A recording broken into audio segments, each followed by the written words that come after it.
Breaking news, fire crews quickly douse a blaze at the Tory Peterson Institute. We take you live to the scene.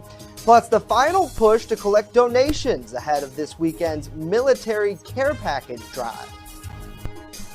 Well, the sun is out in great force today, and the weekend is going to be a little bit of an interesting situation. We'll talk about it in detail next. The news at noon starts right now.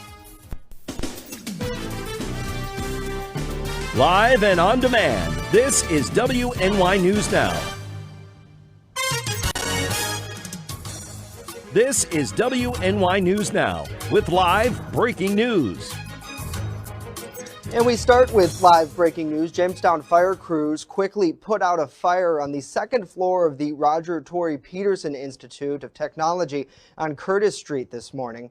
Officials say the building was evacuated around 10:30. Fire investigators have since been called to the scene to assess the cause.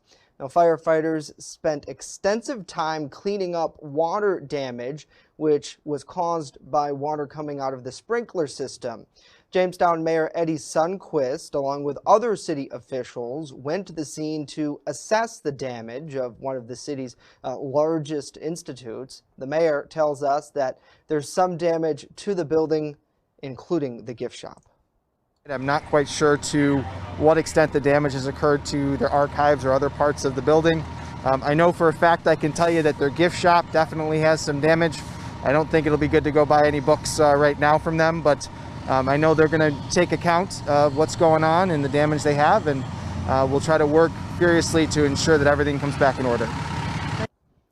We will, of course, continue to provide updates as they become available. Another COVID-19 related death has been reported in Cattaraugus County. The health department says a 91-year-old man developed respiratory failure and despite aggressive medical treatment was unable to overcome the illness. This is the 30th COVID-19 related death of a Cat County resident since the outbreak started, the third death just this week.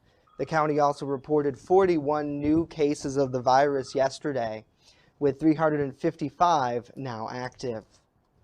Chautauqua County, meanwhile, reported 57 new cases of the virus, with 198 now active. 28 of those are here in Jamestown. A new public service announcement produced by New York State is trying to drive home the dangers of COVID-19 living room spread. New York Governor Andrew Cuomo is stressing that the virus isn't spreading from mass gatherings or events, but rather small living room get-togethers. In his daily briefing yesterday, Cuomo predicted the number of cases will continue to rise as we head into the holiday season. He says the latest contact tracing data shows 70% of new cases come from homes or small gatherings, and that living room spread will be one of the biggest challenges in the fight against the virus moving into the winter. This is my best friend, Jesse. He would never get me sick. It's not intentional. It's not that he knows. He was asymptomatic.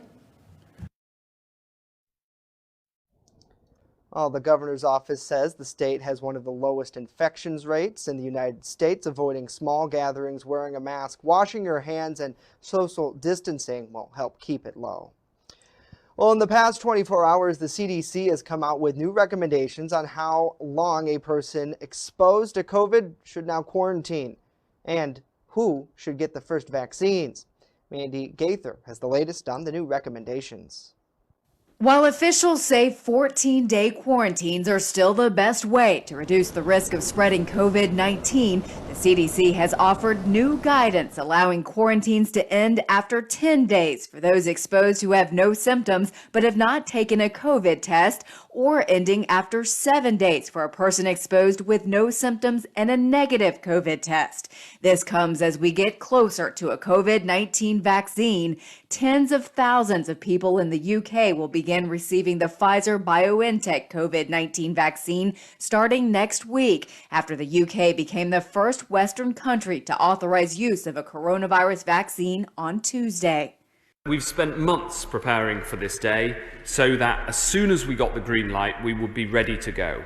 In the U.S., a CDC Vaccine Advisory Committee recommends healthcare personnel and long-term care facility residents will be the first to receive the vaccine during the first phase of distribution. The next groups that we have scheduled for discussion are essential workers, those workers that keep our society going, and that includes postal workers, that includes individuals in meatpacking plants, grocers, things like that.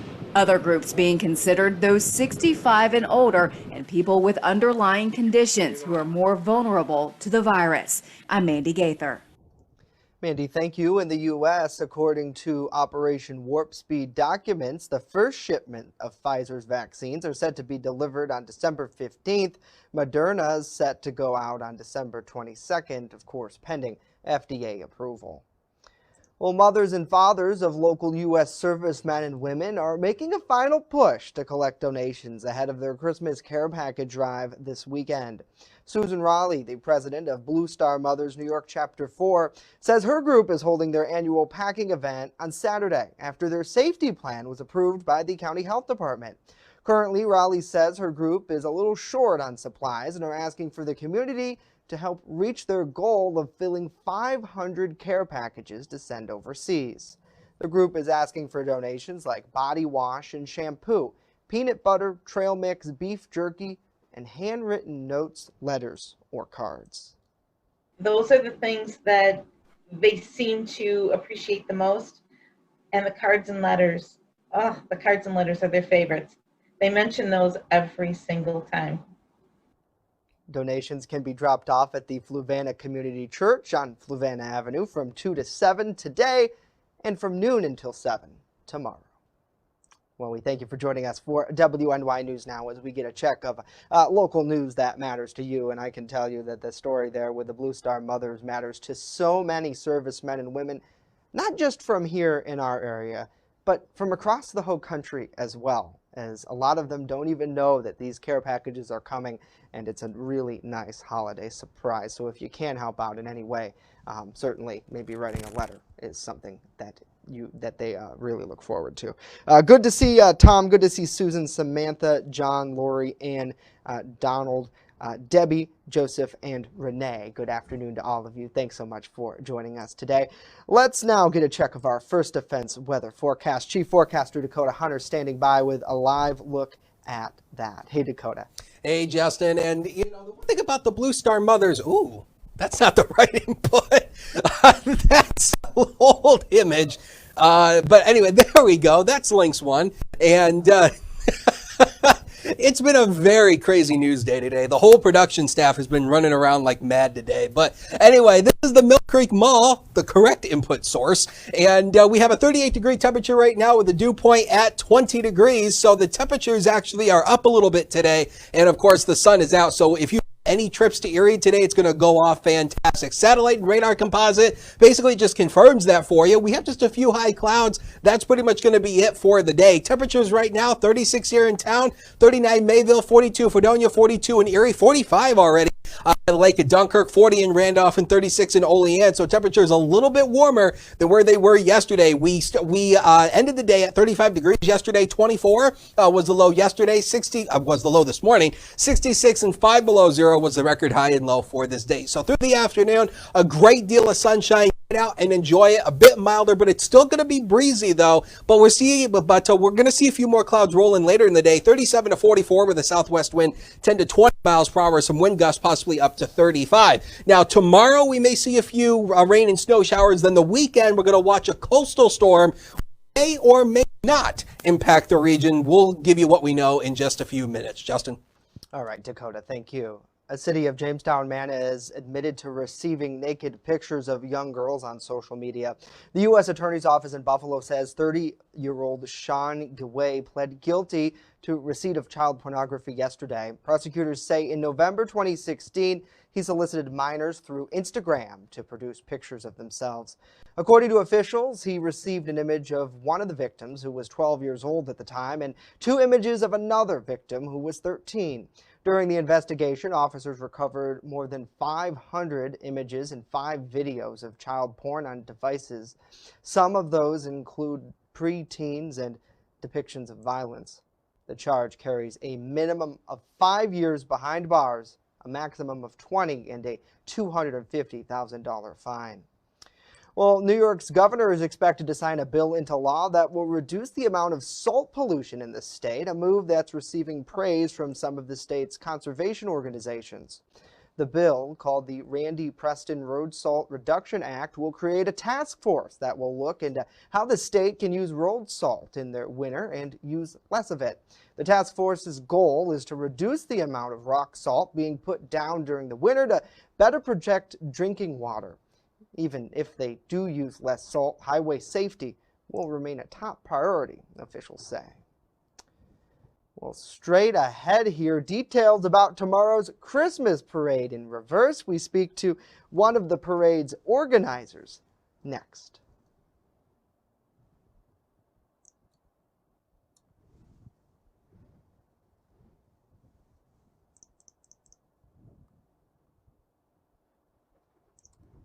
With coverage that matters.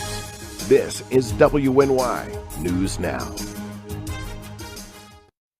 EagleZip.com is your local one-stop shop for all of your home and business computer needs. Located on Fluvan Avenue Extension, just outside of Jamestown, EagleZip.com sells and services all brands of desktops and laptops, as well as servers and network equipment for your business. All new computer sales include transferring your data from your old computer plus a 2-year warranty. Call EagleZip.com today. Stop by EagleZip.com today and let us make computers easy for you.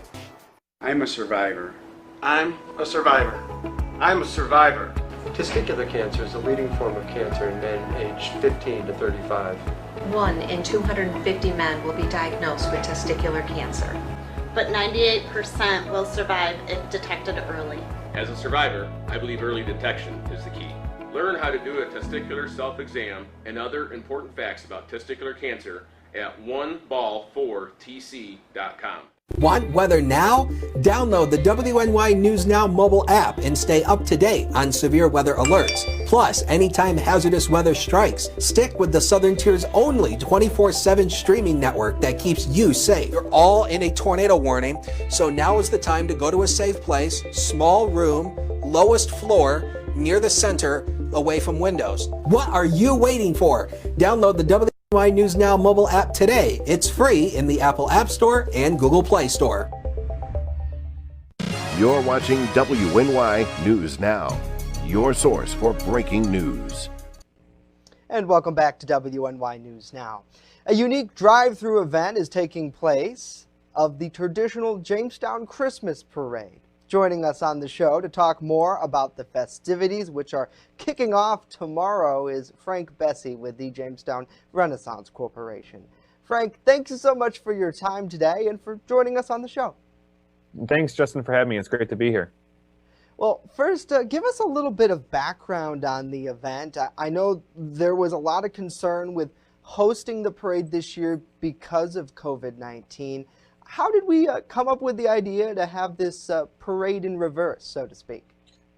Yeah, we were really disappointed to be, canceling so many things this year. And it was really the mayor's office. Eddie, kind of brought this group together of the JRC, the Chamber of Commerce, the BPU, and City Hall staff to figure out what we could do.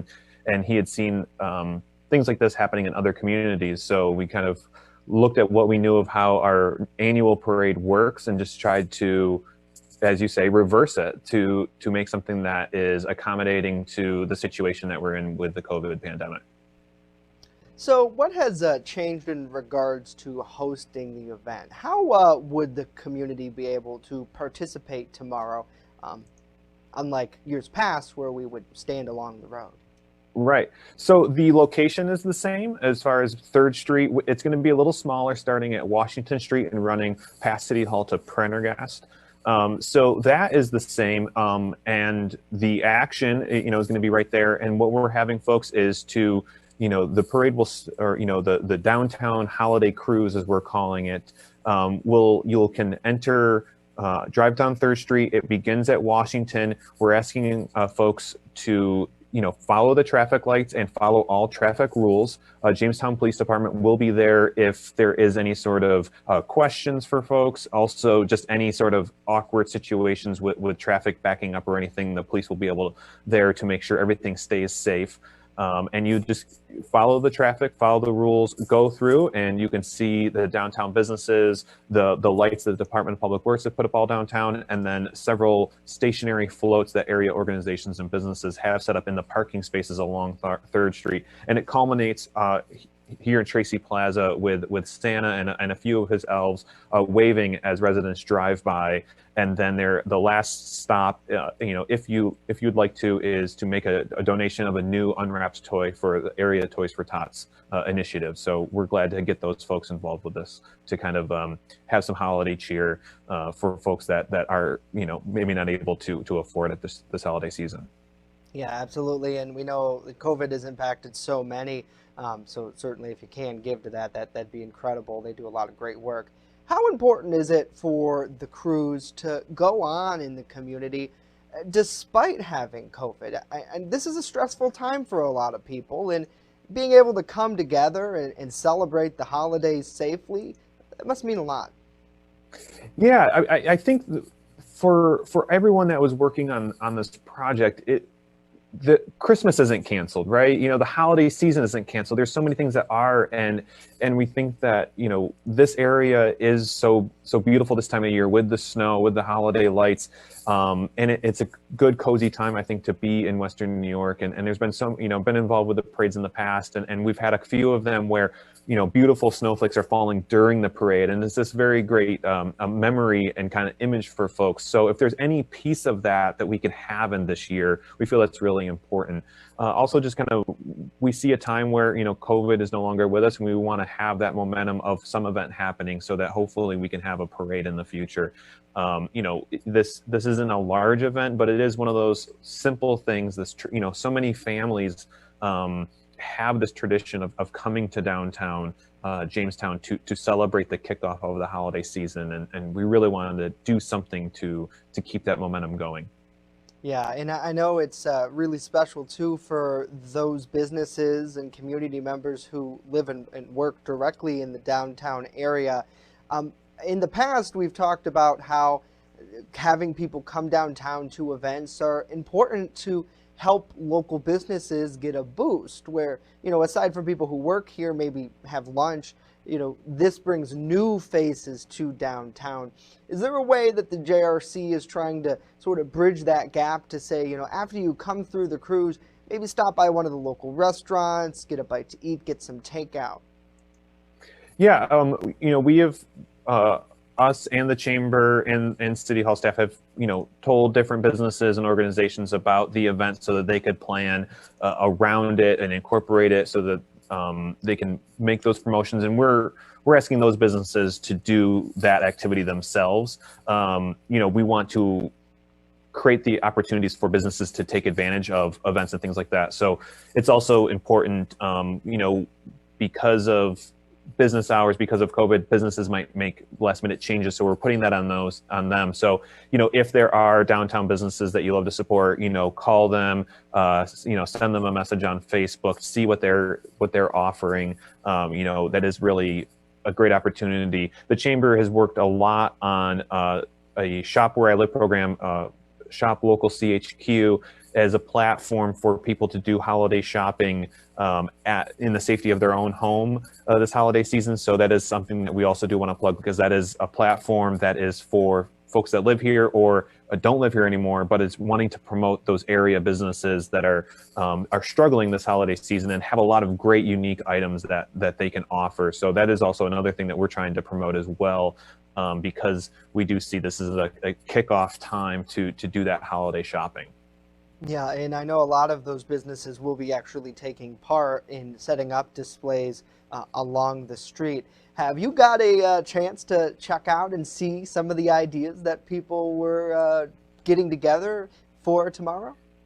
Yeah, I think that, we're excited that we booked Santa, and Santa has his I believe 4 elves coming, so that is exciting. We talked with a couple stationary float people. They have some fun things. We are asking all of the participants not to do any giveaways or handouts as kind of safety to keep things flowing, but also because of the pandemic. And then a few of the businesses that are along 3rd Street are going to be doing some fun things. So we're encouraging folks to not just look at the floats there, but to really take a look at some of the storefronts as well. I think people will be pleasantly surprised by the care and detail that some of the folks have taken to make their storefronts look so festive. Yeah, certainly looking forward to it. So just a reminder for folks, that starts at 6 o'clock tomorrow? Yeah, we'll do, traffic will be closed to 3rd Street before that, but the route will open at 6. It'll go till 7:30, and then traffic can resume as normal at 8 p.m. So that gives folks, about an hour and a half to kind of come through as they maybe wrap up dinner, or maybe they're making dinner plans in an area restaurant to come through and just take a quick festive cruise through downtown. Absolutely. We look forward to it. Frank Bessie with the Jamestown Renaissance Corporation joining us live today. Frank, thank you so much for your time, and I look forward tomorrow. It should be fun. Great. I hope to see you there. Thank you, Justin. Thank you. And again, we remind viewers that the tree lighting will be taking place. However, it won't be open to the public due to gathering concerns. So instead, you can watch it live right here on WNY News Now and then see it lit in its glory as you drive through the route. Well, now let's get a check of our First Defense weather forecast. Chief Forecaster Dakota Hunter joins us live with that. Hey, Dakota. Hey, Justin, and boy, I certainly can't wait until, hello. I certainly can't wait until tomorrow, bringing in the holiday season. Hey, this was a big story, especially up in Buffalo. Let's take a look at the graphic system. Now, unfortunately, we didn't see it here, but we had a fireball that was streaking through the afternoon sky. All of the little pings that you see here are basically all of the reports of the fireball. And now, unfortunately, we didn't see it here in the southern tier, but even people in Cleveland and all the way out there in Canada even saw it. So watch the fireball. Woo! There it goes. And so that was a very interesting thing. And if you were up in Buffalo yesterday, you probably seen it, and people out in Rochester even saw it as well. So again, current snow depth, 4 inches of snow on the ground at the airport. So that leaves our seasonal total right now at 6.5 inches. And so we're still a little bit behind on snowfall to where we should be for this time of the year. But of course, it's December. Anything can happen. 36 right now at the airport as a noon hour.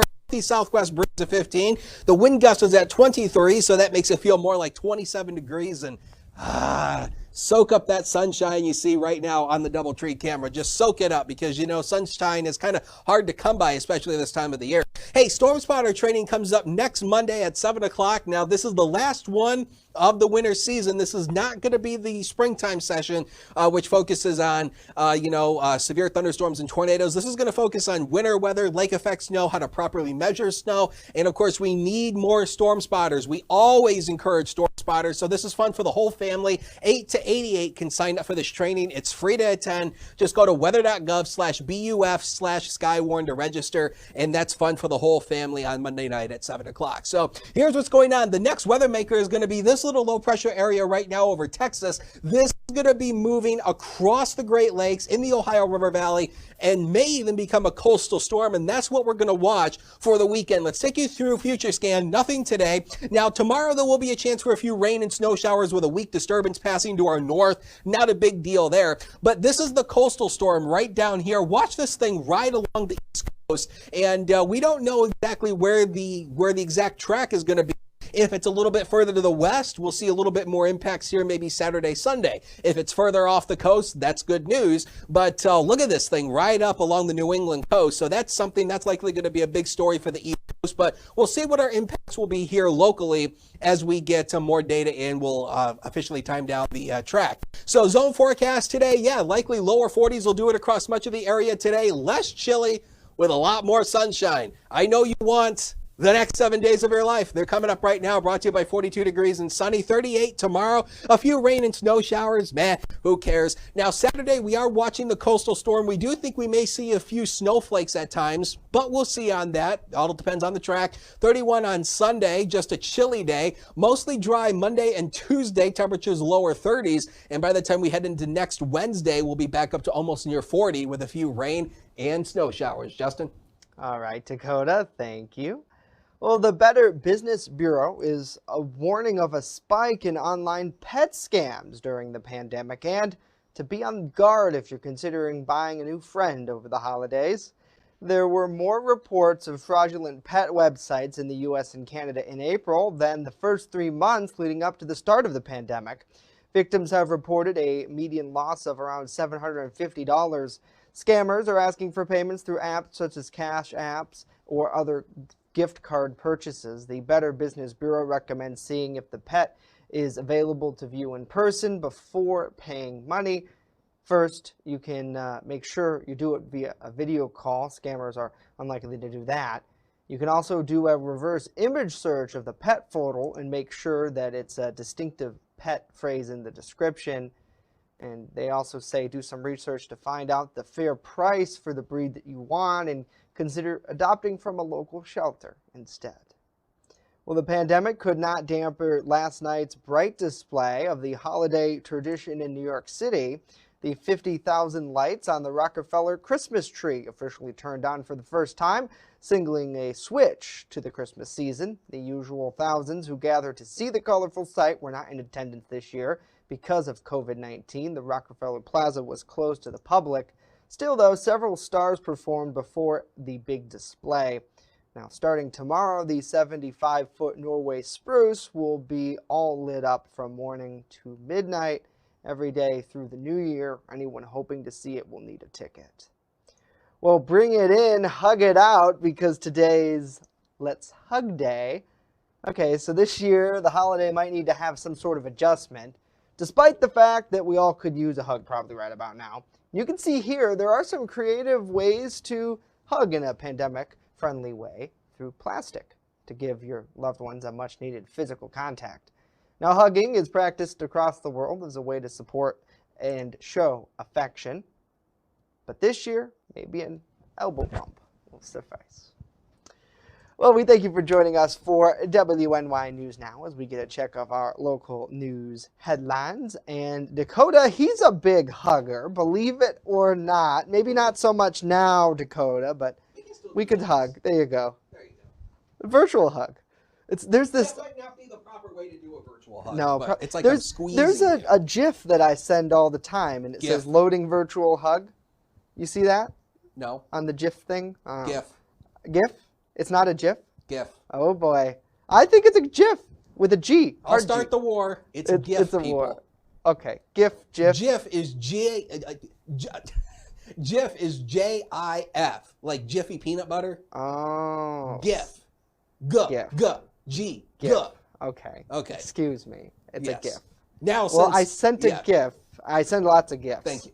I just given gifts to everybody. Here's a gift for you. Everyone gets a gift for a holiday season. The pandemic has hit Justin so hard, he's not going to buy anybody a Christmas gift. He's just going to give you a gift. Is that why they call it? It just hit me now. It's like a gift. Like a gift. Well, you can give a gift. Yeah, a gift. Is that why they do it? Is that why it's called that?